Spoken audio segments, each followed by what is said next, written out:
Assalamualaikum dostlar. Ben Sahibe. Bugün sizlerge kitap okuyayım. Ak böcen bilen sus böcen. Öçke babay yisivleklerini yığıvatkan iken. Bunu körken ak böcen bilen sus böcen öçke babayga yardımlaşçılık yaptım. Ular yesivileklerini yığıp boğandın keyin öçke babay sus böcenge bir harva yesivilek soğat kalıptım. Sur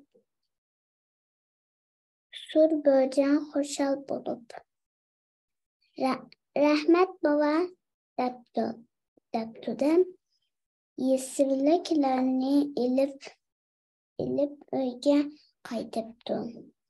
Öçke babay ak böcengi mu bir harva yesivilek soğat kalıptım. Ama ak böcen. Öçke babay men almayman. Bana yesivilek uru kadın azrak dersiniz deptim. Öçke babay ak böcenin telepike makul dep onunla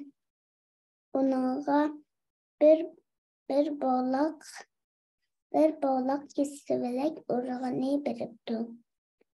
Ak böcen öğüge kayıtkandın keyin yani ak durup yesivilek urağını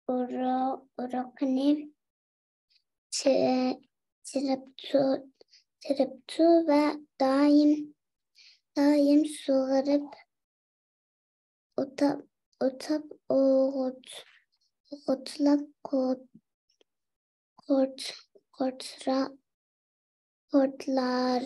kurtlarını öttürüptü.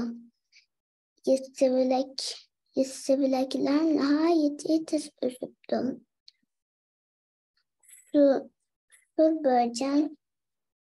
Sur böcen bolsa öğüge kelgendin ki yesivileklerini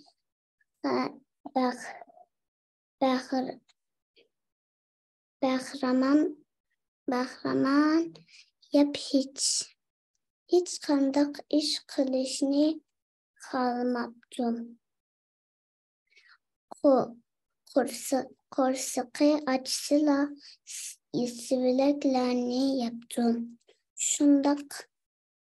Şundak kılıp yesivileklerini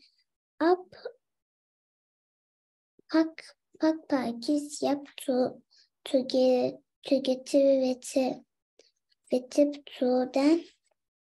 Vetip tuda öçke babaydın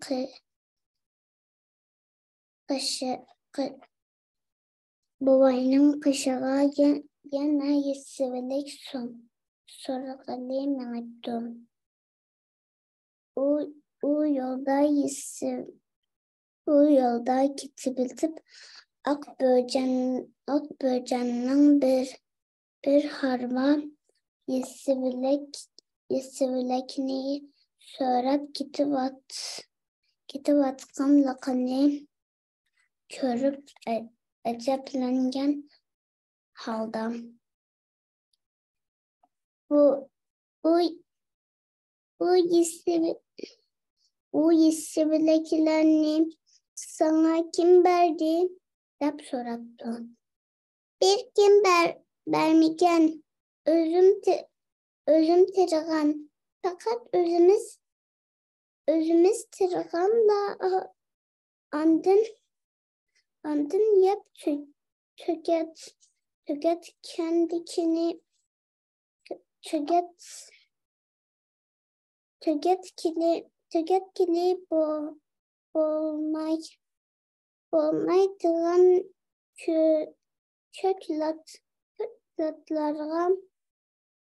kökdatlarga erişelmez. Men bu bir harva yisivelekni ölke babayga rahmetimni bildiriş üçün ep kitip bargımen dep cevap beripti Akböcen. Hoş.